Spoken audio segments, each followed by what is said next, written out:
یا ایھا الذین آمنوا کتب علیکم الصیام، تم پر روزے فرض کر دیے گئے، کما کتب علی الذین من قبلکم، جیسا کہ فرض کیے گئے تھے من قبلکم، تم سے پہلوں پر، لعلکم تتقون، تاکہ تم متقی بن جاؤ، پرہیزگار بن جاؤ۔ روزے کا مقصد اللہ تبارک و تعالی اپنے بندوں کو پرہیزگار بنانا چاہتے ہیں۔ کیسے روزے سے کیسے پرہیزگاری حاصل ہوتی ہے، کیوں کر انسان پرہیزگار بنتا ہے، کیا ایسی چیزیں ہیں روزے میں کہ جو بندے کو پرہیزگار بنا دیتی ہیں۔ ماہ رمضان المبارک کو صبر کا مہینہ کہا گیا ہے۔ کیوں صبر کا مہینہ کہا گیا؟ حدیث پاک کا ایک ایک جملہ بھی بہت معنی خیز ہے، بہت معنی آور ہے۔ اس کی توضیحات اور اس کی تشریحات جب دیکھی جاتی ہے تو اللہ کے نبی صلی اللہ تعالیٰ علیہ وسلم کا ایک ایک جملہ بھی امت کو قیامت تک کے لیے رہبری رہنمائی کرتا ہے۔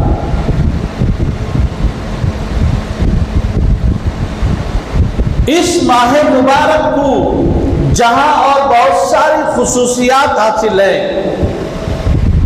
ان خصوصیات میں سے یہ خصوصیت یہ بھی ہے کہ اس مہینے کو اللہ کے نبی علیہ السلام نے فرمایا یہ صبر کا مہینہ ہے۔ کیوں صبر کا مہینہ کیوں کہا گیا؟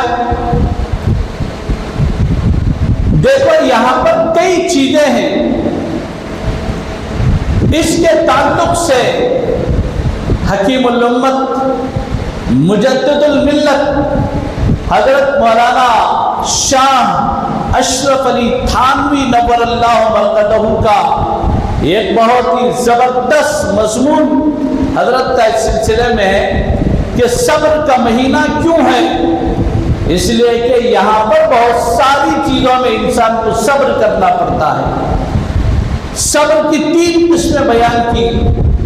نمبر 1 الصبر علی المعصیہ، معصیت پر صبر۔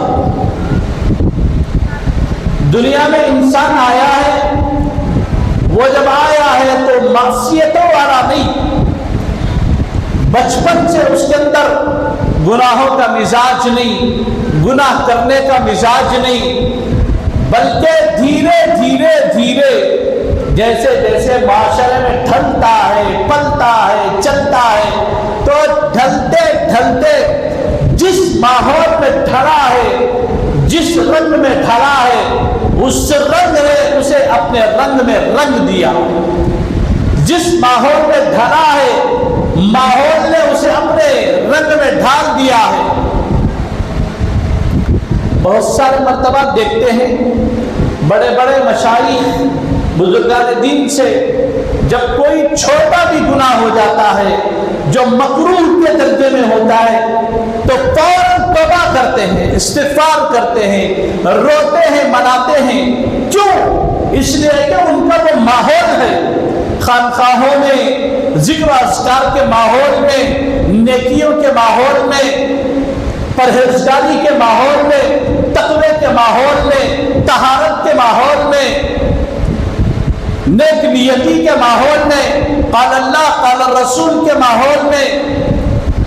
جب انسان کے ماحول میں رہتا ہے، ایک مکروہ کے درجے میں بھی جب گناہ ہو جاتا ہے، راتوں میں اٹھتے ہیں، تہجد کے لمحوں میں اللہ کو رونا، اللہ کے سامنے رونا، منانا، گڑ گڑانا شروع کرتے ہیں۔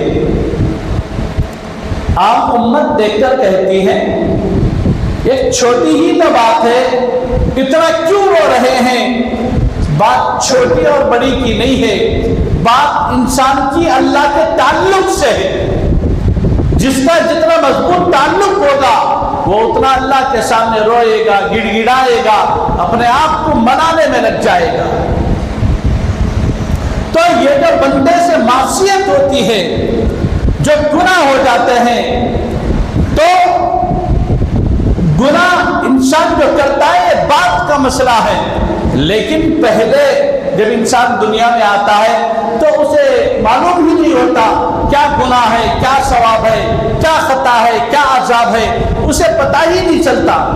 لیکن دھیرے دھیرے ماحول نے اسے جب ڈھال دیا تو ڈھل جاتا ہے، اور ایسا ڈھلتا ہے بڑے بڑے گناہ کر کر بھی کہتا ہے یہ تو آج کی کامن بات ہے، یہ تو آج کی معمولی بات ہے، آج کون نہیں کر رہا۔ سود اتنا خطرناک مسئلہ ہے جس کے بعد حدیث کے اندر اس کے جملے، اس کی سخت وعید ہے۔ اللہ کے نبی صلی اللہ تعالیٰ علیہ وسلم نے فرمایا سود کھانے والا، سود لینے والا، سود دینے والا، سود پر گواہ بننے والا، سود کو لکھنے والا، سب اس کے گناہ میں برابر کے شریک ہوگی۔ لیکن مزاج کیا ہے، آج ماحول کیا ہے، اتنا بڑا گناہ ہے لیکن لوگوں میں اتنا رائج ہے کہ آج اسے ہم نے معمولی سمجھ لیا ہے۔ یہ زنا سے بھی بڑھ کر بدترین گناہ ہے۔ میں کیا کہوں آپ کو، میں معذرت کے ساتھ بڑے بڑے نیک متقی سمجھے جانے والے لوگوں کو بھی آج ان کا ماحول ایسا ہے کہ سودی کاروبار میں ملوث، یا تو لیتے ہیں یا تو دیتے ہیں، اس طرح کا ماحول ہوتا ہے۔ لوگ آرام سے سود لے کر کھا لیتے ہیں، بیاج بڈیوں کو لے کر آرام سے رمضان گزار لیتے ہیں، پھر ہم کہتے ہیں روزے کا مقصد حاصل نہیں ہوا۔ بھائیوں، اس لیے کہ روزے کے فوائد کے لیے جو دروازہ ہے ہم نے وہ دروازہ ہی بند کر دیا۔ اتنا بڑا گناہ ہے، لیکن آپ پوچھو کیا کی مجبوری ہے، ہمیں کیا کرنے ہوتا ہے؟ ایک سوال ہے۔ اب دھیرے دھیرے ماحول ایسا، چھوڑو حضرت کامن ہوگا نا، یہ یقیناً معاشرے کی نظر میں کامن ہے، ہماری نظر میں کامن ہے، لیکن شریعت کی نظر میں کامن نہیں ہے۔ شریعت کی نظر میں اس کا برابر کا وبال ہے، گناہ ہے۔ اب انسان کو عادت ہوگی گناہ کی، لت لگ گئی گناہوں کی۔ ایک آدمی کو بیڑی پینے کی عادت ہو جاتے نا،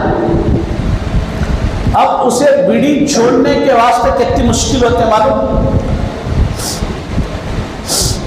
بہت سارے طلبگاروں کو ہم نے دیکھا ہے روزہ کھولتی کہ نہیں کی، اللہم انی لک صمت جیسے کہتے ہیں، فوراً بیڑی سل دو۔ عادت ہے، طلب ہے، لیکن اس کے چھوڑنے کے لیے بڑا مسئلہ ہوتا ہے، انسان پر ایک بوجھ ہوتا ہے، شاق ہوتا ہے۔ اسی طرح شراب تو براہ راست حرام ہے، لیکن جب لت لگ جاتی ہے، اس کی عادت ہو جاتی ہے، تو پھر بندہ اس کے چھوڑنے میں اسے بہت مشقت ہوتی ہے، بہت تکلیف ہوتی ہے۔ بیڑی پینے کی عادت ہو گئی، اسے چھوڑنے کے لیے مشقت ہوتی ہے، تکلیف ہوتی ہے۔ شراب پینے کی عادت ہو گئی، اسے چھوڑنے کے لیے مشقت ہوتی ہے، تکلیف ہوتی ہے۔ ایک نوجوان کو بدنظری کی عادت ہو گئی، اسے بدنظری سے بچنے کے لیے بہت مشکلوں سے گزرنا پڑتا ہے، اور خصوصاً یہ ایسا مرحلہ ہے، بدنظری کا ایسا مسئلہ ہے، اس کی دل کی دنیا تباہ ہو جاتی ہے، برباد ہو کر رہ جاتی ہے۔ اس لیے کہ نظروں کا جو تعلق ہے وہ براہ راست قلب سے ہے، دل سے ہے۔ اب اس طرح کتنے گناہ ہیں، بدنظری ہے، برا سوچنا ہے، برا دیکھنا ہے، برا کھانا ہے، برا پینا ہے، یہ سارے وہ چیزیں ہیں، اسے چھوڑنے کے لیے جو تکلیف ہوتی ہے اس پر صبر کرنا، اسے کہا گیا الصبر علی المعصیہ۔